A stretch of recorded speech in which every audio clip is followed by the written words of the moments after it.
I'm really excited that Dr. Stein could join us. Uh, he is the director of nuclear innovation program at the Breakthrough Institute, and he really knows a lot about nuclear regulation. He and his team go to every NRC committee meeting and comment on every NRC docket related to adding nuclear energy. So, depending on the year, that's 150 to 200 meetings a year. Really knows this very in depth, and in fact, just put out a rather lengthy paper on the most recent docket. He testified to the U.S. Senate um, on right sizing nuclear regulations at the end of May, and that's when I reached out to him because I've been really interested, and I think we're all interested in this question. A year ago, the Trump administration put out four executive orders, one of which reorganized the NRC and was looking to accelerate licensing, and basically with the mission of quadrupling U.S. nuclear capacity. Some of these things overlap with the Advance Act, which was passed in a bipartisan fashion earlier. Some of them are new. There's been some reporting that two-thirds of the regulations or the pages of the guidance is lifted. There's a lot of concern about about worker safety. There are also people who say we are doing unnecessary things that we really could accelerate while keeping things just as safe. So, welcome, Adam, to help guide us through this maze. And I'm Thank going you very to much. stop my share and give you a chance to do so.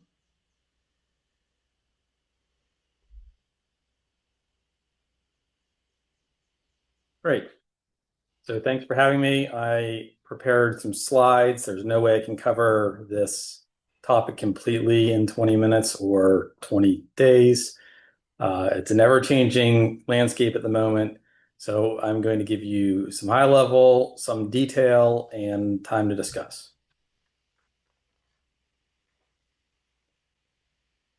If you don't know who Breakthrough Institute is, we're a nonprofit, 501c3, we're nonpartisan. We advance durable solutions to societal problems based on actual research.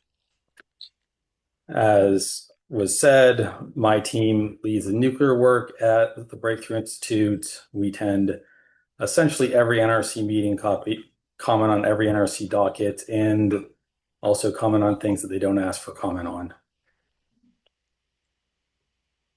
So the topic at hand is why right size regulations, and what does that even mean?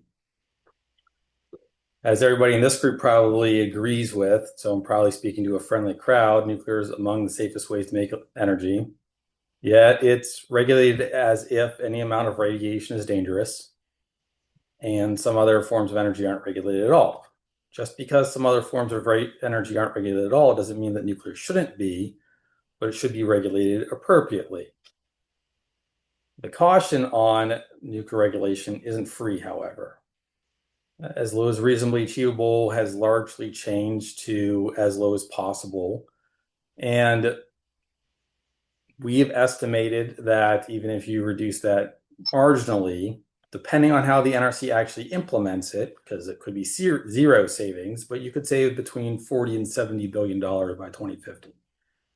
These are very wide error bars because it is a very hard thing to try to prove. So these are bounding estimates. And I'll be upfront about all of those bounding estimates. We don't claim to know precisely anything that we actually can measure precisely, because that's what real research is. So the real question is not safety versus cost. We need safety regardless. It's whether the level of protection is sized to the actual risk. We need to right size to make sure that safety is achieved, but pay for the protections that are necessary to get there. So this is a new regulatory moment. A lot has changed, and very little has changed. There have been multiple executive orders, multiple acts by Congress to try to revise and modernize the NRC. The Advance Act was a bipartisan bill. It came after the Nuclear Energy Innovation and Modernization Act. But the Executive Order 14300, ordering the reform of the Nuclear Regulatory Commission, is what gets most of the attention. Most of the content of EO 14300 is actually confirmation of the Advance Act, not new content. A very key component of the Advance Act is updating the NRC's mission, something I worked a lot on, actually.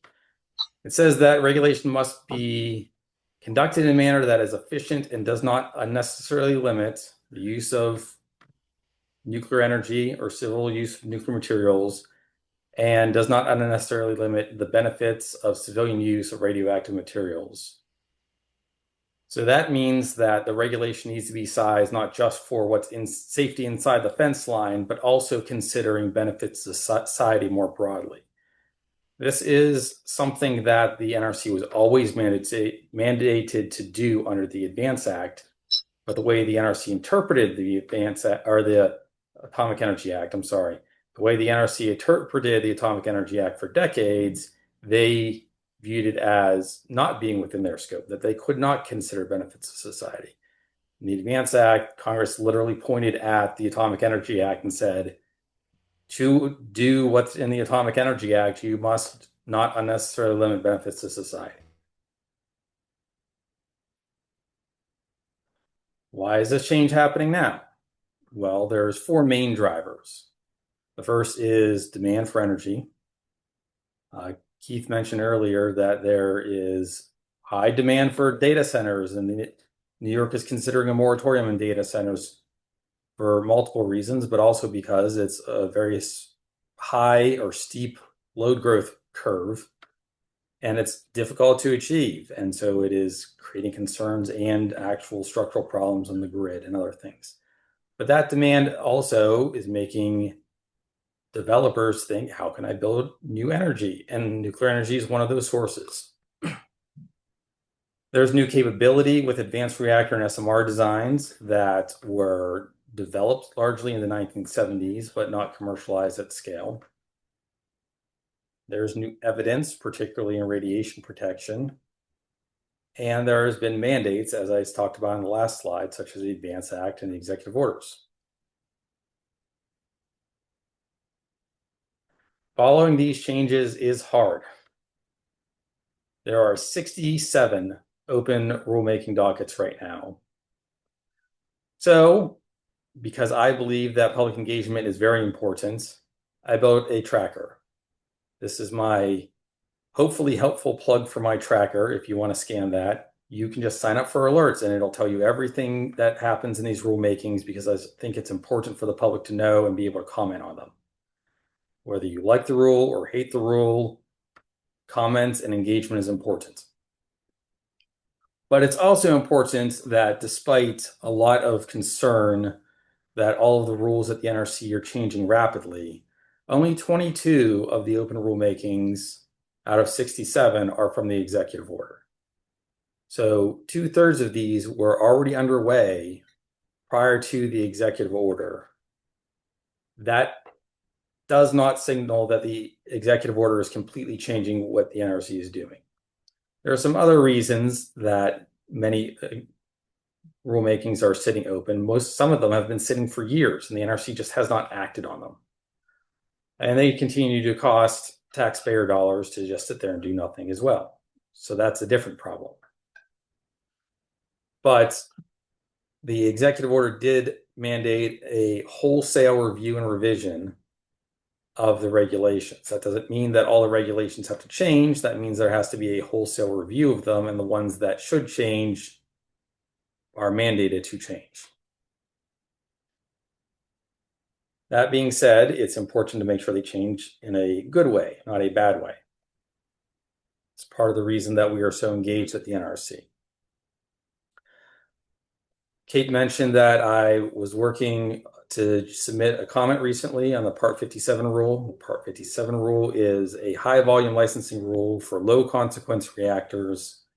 Our comments were 110 pages of very detailed technical comments, because we want these rules to be good, not just change for the sake of change. So how should we think about regulation in terms of context? Some people think that regulation should not exist at all. Some people think that regulations should have the same power as laws. This is how I think you should think about regulation. Science should inform regulation. Regulation should not be in isolation. It should be informed by science. It can't always be based on science because science can't answer all questions, such as the values of a society. Things like adequate protection, which is the basis for safety in the Atomic Energy Act, are interpretive.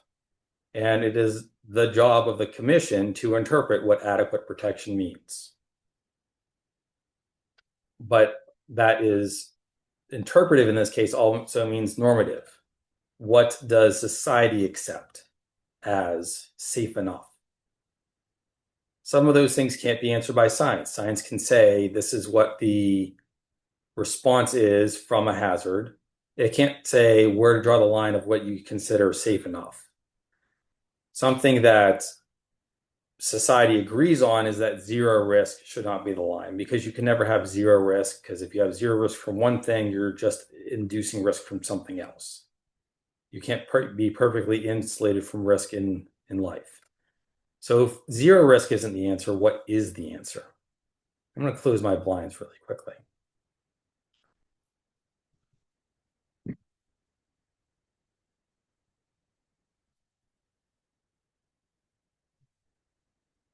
To answer what risk is acceptable, we usually look to the largest deliberative body, which is Congress, to set legislation that says that.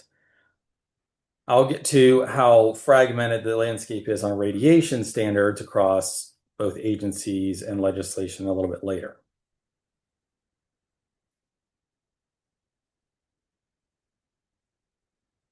So I put regulation in perspective. Now it's time to put radiation in perspective. Radiation, as promised, is regulated by 10 agencies, with variations of 100,000-fold between those agencies on what's considered safe enough.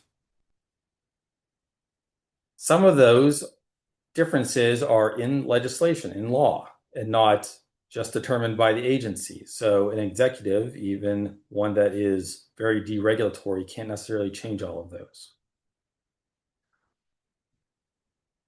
The National Council of Radiation Protection Report 160 and other studies show that increased rates of cancer are not the result of background radiation variation. I'll talk about my quibbles with that a little bit later. But in this graph, you can see background radiation in terms of exposure frequency, number of people in different ranges of background radiation. Most people cite that it's about 3.11 millisieverts per person, but that's just the mean. Most people also say that it's 6.2 millisieverts per person total when you add on radiation exposure from medical sources. But that's just the mean. People have a very wide range of exposure, and this wide range of exposure is much larger than anything you would ever experience from a nuclear power plant. So it makes it very difficult to set a regulation that is much smaller than this variation, this natural variation, and say what's safe or not. Other regulators like the FAA, where FAA workers actually, just flight attendants, experience more radiation than most nuclear power plant workers. But there's no discrete regulation on how much exposure they can have.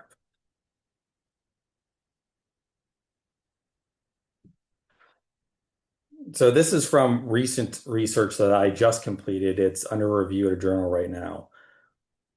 Can we even detect low-dose risk? So we can detect low-dose radiation with radiation badges, but can we see the risk imposed? Can we calculate the risk? Some studies like InWork say, yes, we can. But in my paper, mathematically, I show, no, we can't below a certain level.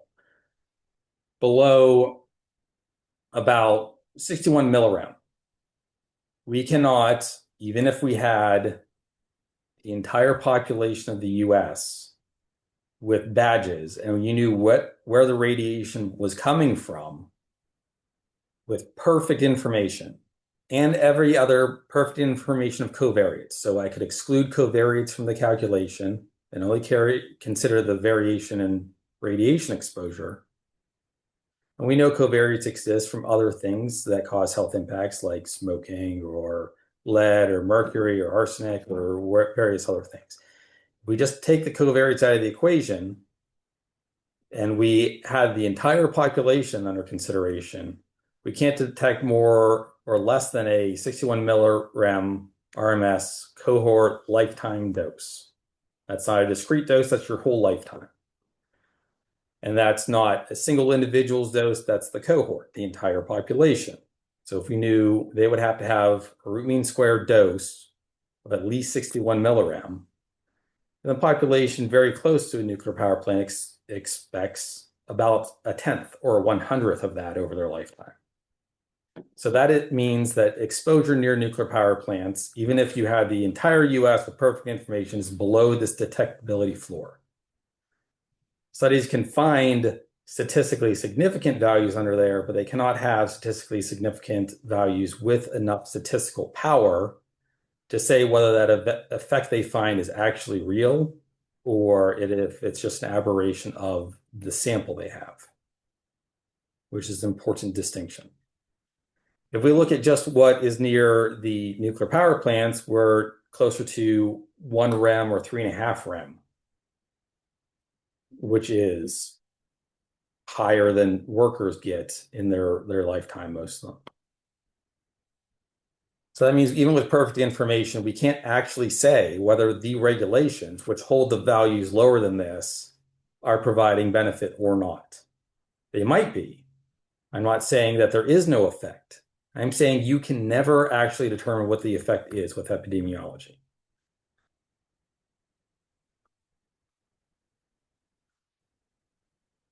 So then what is ALARA?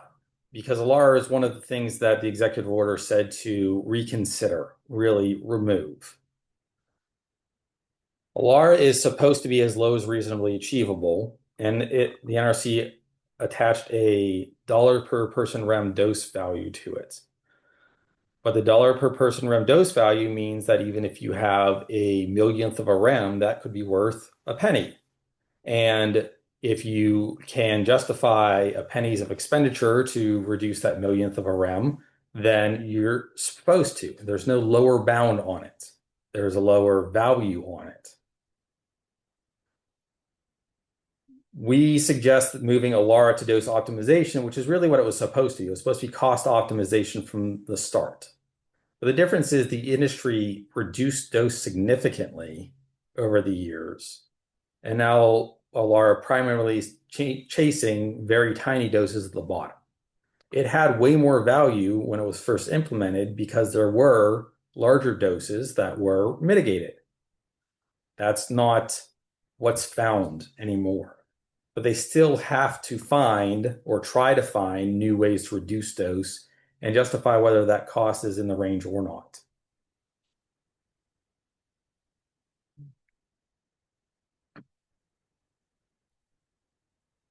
So the Advance Act now requires that the NRC weigh benefits to society.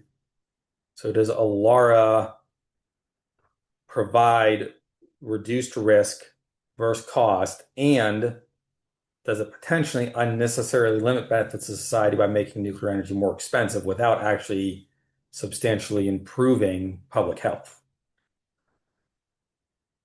There's a transparent way to decide whether things actually benefit society or not. It's called multi-criteria decision making.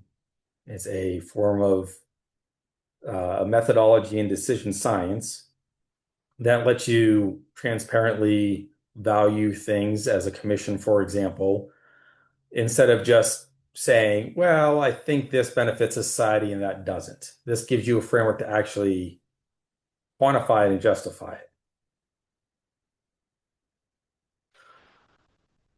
So if ALARA is chasing to zero with minimal public health benefits at the very low dose level, but they still have to look for doses at the dose level, what would be a better way? Well, Breakthrough suggests that we have a lower floor on ALARA.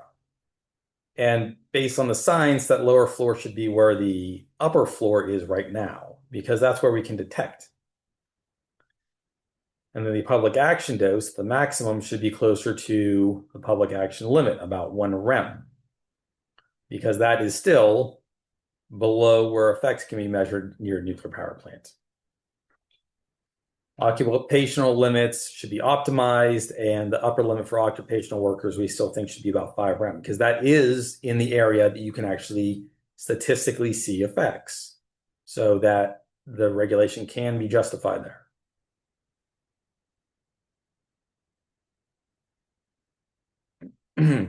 There's a lot of concern about transparency and safety with the changing regulatory environment.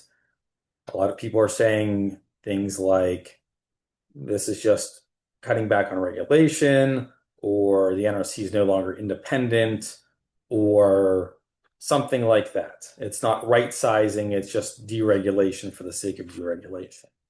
So who is watching out for all of this? And why should we take any administration's word on safety? You shouldn't have to. The accountability should be structural, not just based on trust. Because if we're being honest, about half the country trusts one party and about half the country trusts a different party, right? So it should be, as I said from the beginning, regulation should be based on science. It can't be 100% science activated because there's normative values in there.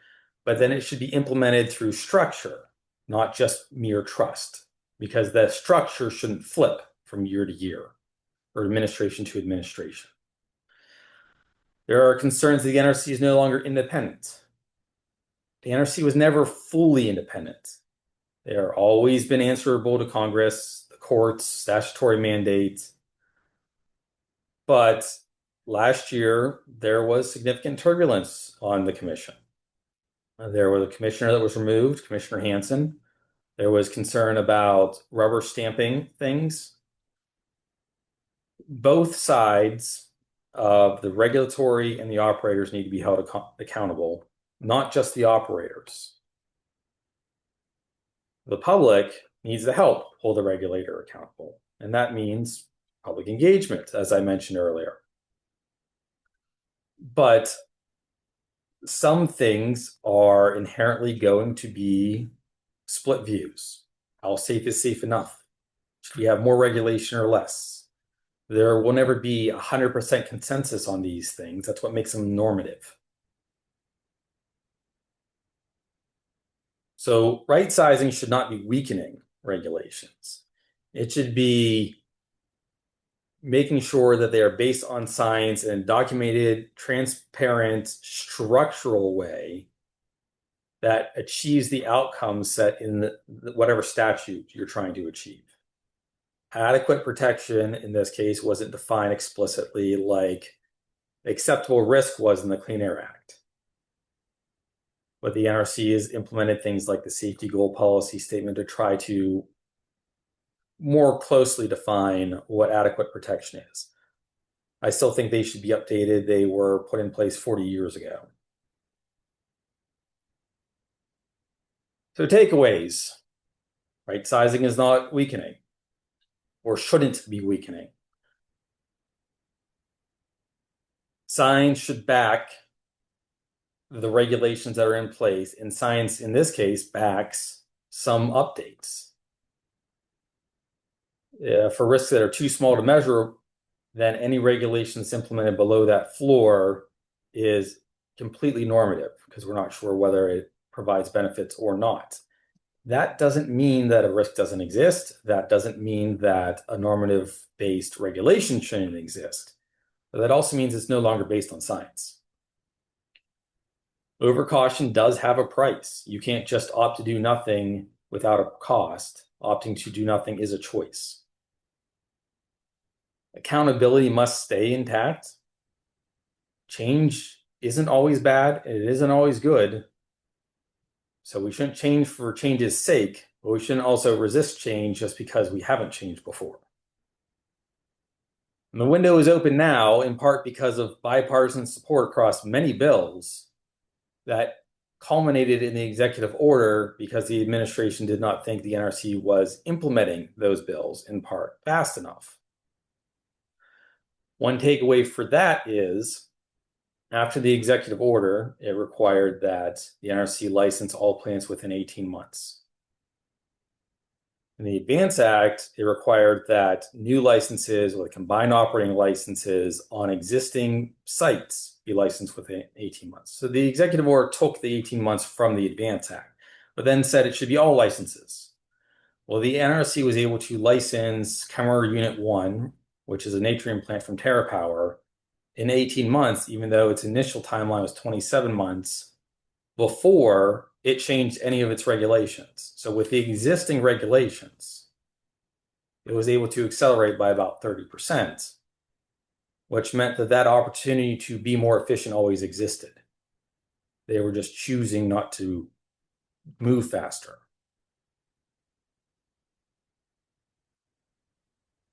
Thank you. I hope that was useful. I look forward to questions.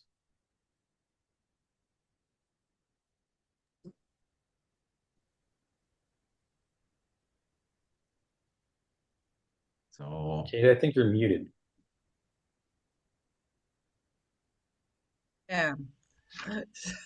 I will start off with just a few quick questions and then open up the floor. Most of us cannot go to 100 or 200 meetings a year, and we wouldn't necessarily understand what we were hearing if we did. What should sort of citizen advocates for nuclear energy be looking out for? There are usually a single meeting per rulemaking after the rule is published as a proposed rule. Those are the high-level meetings that if you can go to a meeting, I would suggest you go to those. The process generally runs like this. The NRC presents what they think the rule says, and then opens it up for questions or comments from the public. They won't usually answer all of your questions. You can ask them anyway, and sometimes they jump in and answer them, particularly if they're not like, why did you do this? We hate it, right? That's kind of an open-ended question. If you ask, why is it, what mandated you to make this change? For instance, they'll point to the executive order or the Advance Act, at least have the understanding of where it came from. And that's a concrete answer. But if you want to be informed, those are the meetings to go to for all the new rules that are coming out. And If you you mentioned, go ahead. No, you asked a question. Um, you mentioned between $4 and $70 billion of avoidable costs. What are some examples of things that where the risk that we're adjusting for a risk that really doesn't make sense? If the here's a good example. The Part 50 appendix has a limit on effluent releases. That's what the nuclear power plant's allowed to release in a year. One of those effluent release limits is 3 millirem. The public dose limit is 100 millirem. So that essentially moves the 100 millirem dose limit, annual dose limit, down to 3 millirem. Because if you can only release 3, then you're never going to get to 100, right? But 3 is so low that you are sometimes releasing it into a river that is already more radioactive than that. So it's hard to parse whether you're releasing more or less, because as soon as you dilute it into the body of water, it's essentially unmeasurable. So you have to release it upstream and then do extrapolation calculations. either way, it's not appreciably increasing the risk to anybody. Because even if you were getting all of that dose, the 3 mg dose yourself from that release to one person, that would be less than, say, a medical x-ray, which people do not really even ask how much the dose is. I don't know if you want to stop sharing, and then I think Dietmar has a question. Yeah, I have a few. I think I start with my first, the most entertaining one. You said the $4 to $70 billion in cost because of the Alara that you hope to fix. And can you break that down to what that means per kilowatt hour coming out of these reactors? It's like a little bit more tangible measure for us. Yeah, actually, move on to your next question, and I'll see if I can actually pull that up because that was part of my report. Okay, excellent. Yeah, the other one was you mentioned that airline workers like pilots and attendants experience the highest occupational radiation dose. Can you explain how much that is and where that would fit into your regulation thresholds that you suggested for right-sized regulation scheme, the one slide with a 1 gray, 50 gray, and so forth? For the regulation for the exposure for flight attendants depends largely on what route they're on. If they go to a high polar route as their regular route, they receive way more than if they're just going across the continental US. So it varies widely, and it could be anywhere from a handful of milliram a year to 2 rem a year. The FAA is looking at doing limits on that, but so far they have not. Whereas only one DOE worker received above 2 rem in the last 10 years from normal occupational exposure. So it is very uncommon for nuclear power plant workers to experience that level of exposure that flight attendants routinely experience. There's just no concern over it.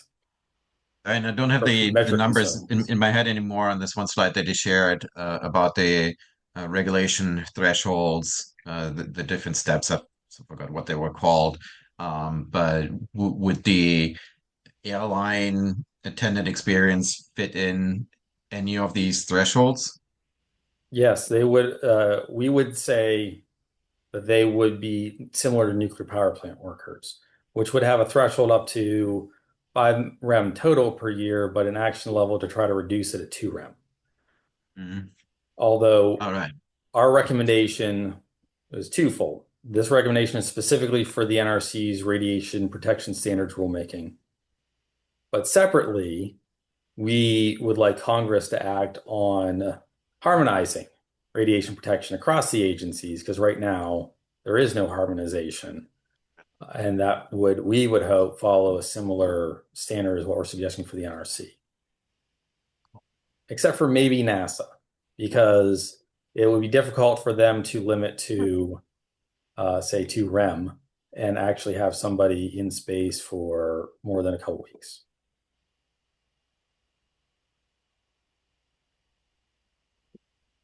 You got the cents or microsense per kilowatt hour that the regulations cost us that you want to save? I'm not finding that in my report right now. I know I All right. calculated that, but I'm going to have to excuse myself for not having that on hand. Thank you. Sorry.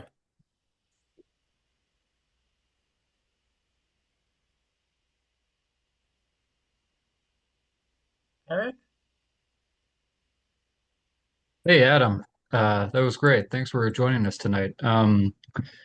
Regarding the, let's say, relaxing of the linear no threshold model and the ALARA protocol, some would say, oh, this actually isn't a problem because there are other countries that are more successful at building at scale, like China, that still use the LNT and ALARA models. And I'm assuming that's the case with South Korea and UAE. And so, do you think it's just a case of America as such a different country where we have more private sector involvement, or I don't know, more democratic accountability, or more diverse special interest groups to stop things, and that's why we need to attack these? Or how do you sort that out? That's a good question. I don't disagree with LNT. We are kind of unique in this space. The problem with disagreeing with LNT is twofold. One, there is no evidence way down at the lower dose threshold, as I said earlier, of what the model is. So I can't disagree with something that I can't see. The second is, if I disagreed with LNT, I would have to agree with, they need a model to use for regulation. What would that model be?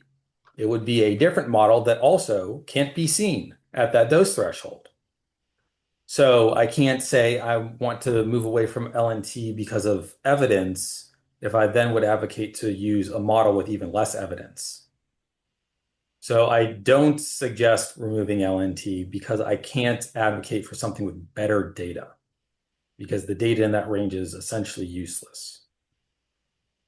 Instead, that's why we suggest a lower dose limit, below which really doesn't matter what model you use. That dose limit is below anything that would have a appreciable risk, even if it existed. And then you are looking at how safe is safe enough instead of can we go to zero, which is what people extrapolate LNT for.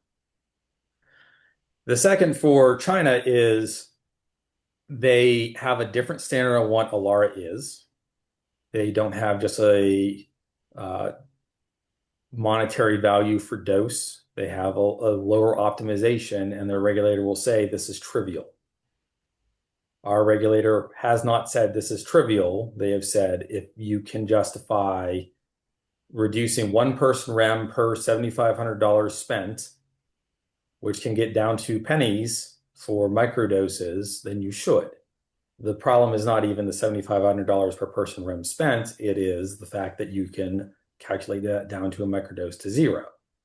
And the NRC doesn't say that's trivial, don't worry about it. And the industry has created essentially a contest internally through INPO on who is reducing the most dose among the industry. And they essentially have a leaderboard for this. So they've internally incentivized themselves to over extrapolate on this, to the point where some of them are willing to pay, instead of $7,500 per person REM, just to say they are doing more and to tell the regulator they are doing more. Even though the regulator isn't asking them to do more, they'll spend $35,000 per person REM to justify the cost of something. And so now something that even wouldn't pencil out as a penny if you're doing $7,500 will pencil out if you're using $35,000. In China, they don't play around like that. I have a question from Bill Chapman. He says, I keep hearing that we don't really have an empirical basis for estimating radiation damage from low doses by observing humans. What about doing controlled studies on animals? No. Okay. A different paper that I haven't published yet looks at how we could get to a better value. And in low doses, it ends up not being the number of the population. So even when in my paper I looked at the one that I already discussed, I looked at even using the world's population. And you could, if you had perfect information for the entire world of people, about 8 billion people, you could only get down to 12 millirems of dose. You could never get lower than that. Well, you also don't have 12 billion mice. And another confounding factor is that if you had 70 years of perfect information, and mice don't live for 70 years. So you would actually need more like 35 billion mice. So let's just agree 35 billion mice is an infeasible study. But my second paper looked at what is the actual binding constraint, and it's not number of samples. It's actually a bias wall. The bias wall is the background radiation, because even if you can perfectly quantify the background radiation for every member of the sample, whether it's people or mice, it's just too large compared to the small doses because we live on Earth, not in a vacuum. A vacuum isn't really, we don't live in a lead box. We have some background radiation. And so that bias of what's received outside of the dose versus the low dose that you're inducing is just too large. You can't get past that cliff. It's like comparing a pebble to a mountain, and you could never say whether the pebble had an effect on, I don't know, you stumbling instead of tripping over the mountain. Bad Uh, analogy, but I came up with it on the spur of the moment. Cyril? Thanks, Adam. Yeah, I think the cultural aspect of what you raise is critical through INPO and the kind of the incentive structure of the nuclear industry over the last 30 plus years. Um, are you seeing those change with the ability to kind of pursue Part 53, Part 57, and the kind of incentive structure for these kind of startups or like challengers to the kind of the established nuclear industry to say like, yeah, we are actually doing things that are cost benefit, like are driven by cost benefit analysis of dosage versus benefit. So are you seeing that kind of being taken up by the kind of challenges in the nuclear industry? Yes and no. INPO is, I don't want to say powerful, but they're kind of powerful. INPO exists because of, well, in large part because of 3 Mile Island. But the NRC has let the industry do some things internally instead of having even more regulations, because there is an organization that tries to share best practices among operators. But some new developers are intentionally not joining INPO, so they can't be considered not the leader on the leaderboard of some things. And because they think INPO can't share best practices with them because they don't know their technology. So there is some fragmentation going on there. There are some developers that think they can get away with anything, and they haven't learned enough yet, to be blunt. But there are other ones that are taking things seriously, mostly the ones that are farther along, like TerraPower and X Energy and Kairos, that actually have engaged with the NRC and have received or are about to receive a construction permit. And so there's kind of a stratification, a gradation of where the existing industry is versus the newcomers. Some are at one end of thinking they can basically just not do anything. And those are few, but they exist. And the existing industry is way at the other end, super conservative. And they're almost locked in at this point. If they try to do something radical, then the public or the shareholders or the NRC would say, why do you need to change the way you've done things for 30 years? But there are developers in the middle that are saying, well, your guidance says $7,500 per person RAM, so we're just going to adopt that instead of $35,000, right? And then we're going to actually cost justify our changes there. So there's really a landscape. And then the landscape will shift towards conservatism as they engage with the regulator, and the regulator asks them why they're not doing more. But I don't think that the new developers are ever going to quite get to where the operating fleet is. Steve? Yeah, thanks, Kate. Adam, this is great. Thank you so much. I kind of a question more about process. You mentioned that at some point you and your team had submitted over 100 pages of comment. how much of that gets kind of taken up and sort of considered? I mean, what's your sort of hit rate, I guess, and it would give me a sense of how porous the NRC is in terms of feedback and whether that's changed over time in your experience. Sure. I submitted that last night at like 9 o'clock, which is why I just finished my slides before this meeting. There's a link to it. 110 pages. The rulemaking process for official rulemakings in the proposed rule stage is open for public comment for at least 30 days under the Administrative Procedures Act. That's all agencies have to go through that if they think there's going to be public comments. And then they have to formally disposition all public comments. Turns out most comments are out of scope because most people just say something like, I don't like nuclear power. Well, that doesn't inform how the rule should work. But when you provide highly technical comments, the NRC has to say something like, the NRC agrees with this comment and changed this, or the NRC disagrees with this comment and did not make changes because XYZ.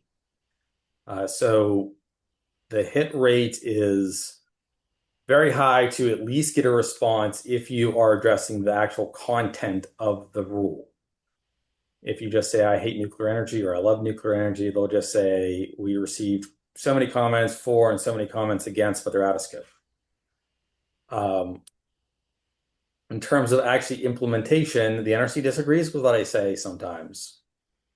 But the more evidence I put behind it, the harder it is for them to disagree with it because then they have to provide counter evidence, which also means that it's very difficult for just a member of the public to do that, which is in part why our organization works for society.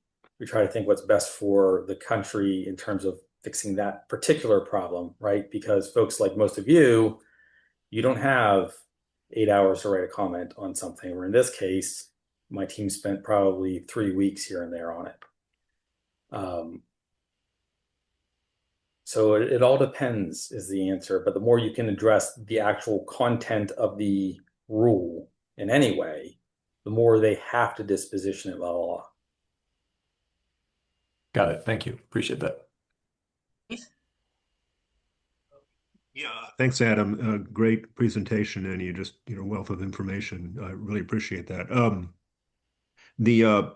You had a slide somewhere near the beginning where I think you identified, how much money could potentially be saved if reforms happen on the regulatory front.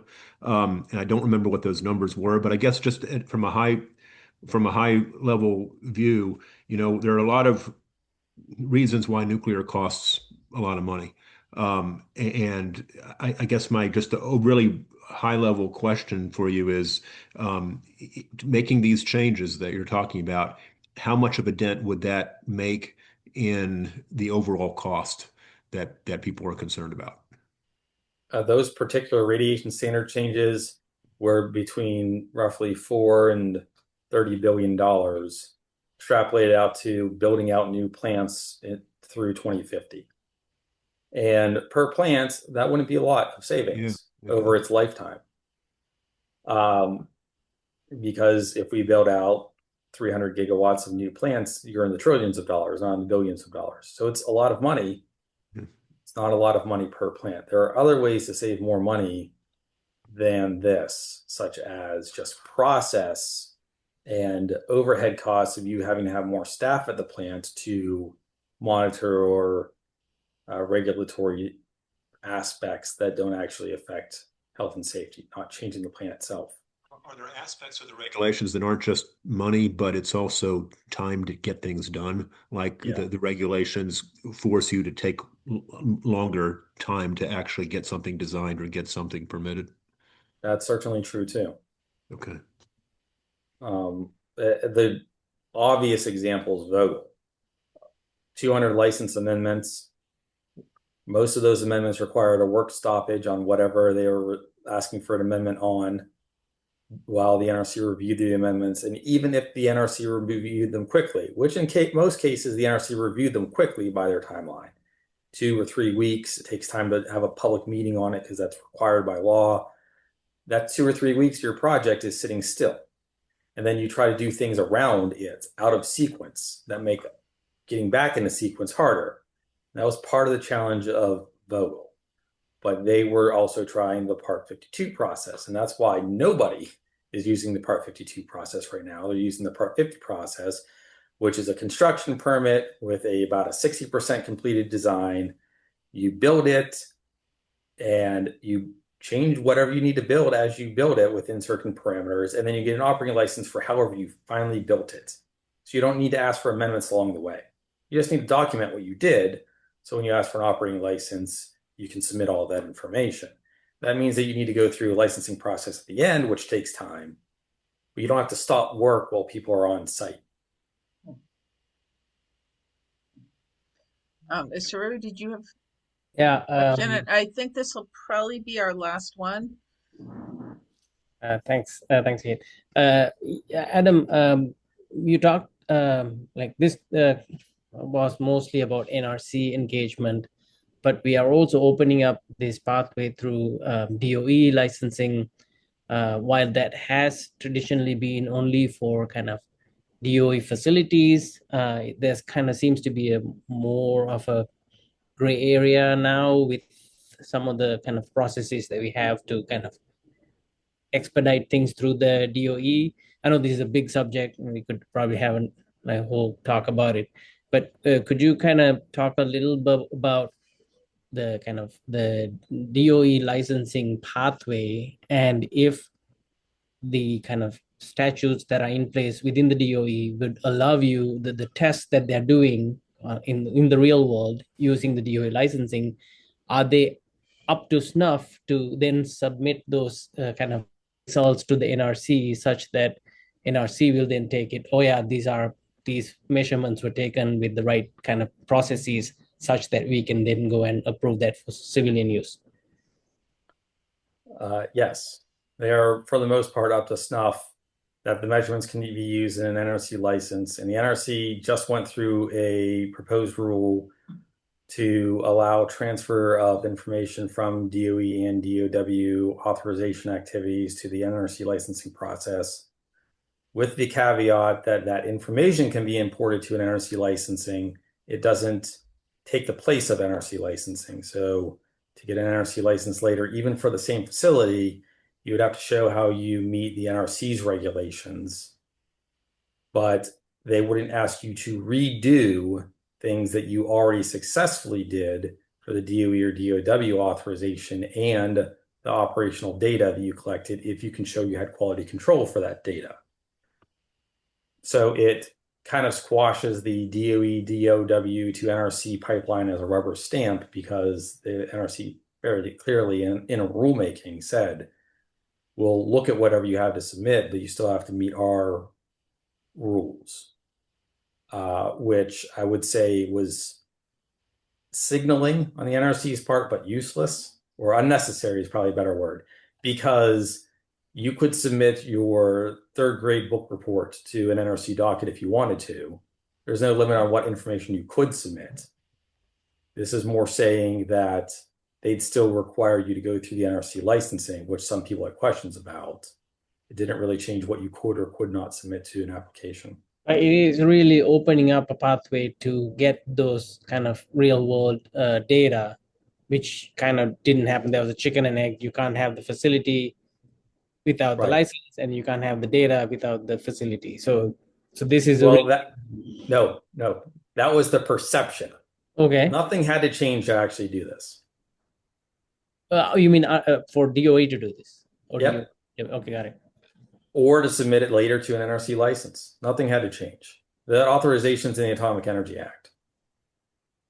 It's just that nobody exercised it. They assumed that if you were going to ever make power on the grid, you had to get an NRC license. Or in Kairos's case, that if you wanted to move through the NRC licensing process, there was value to you putting your test reactor through the NRC process.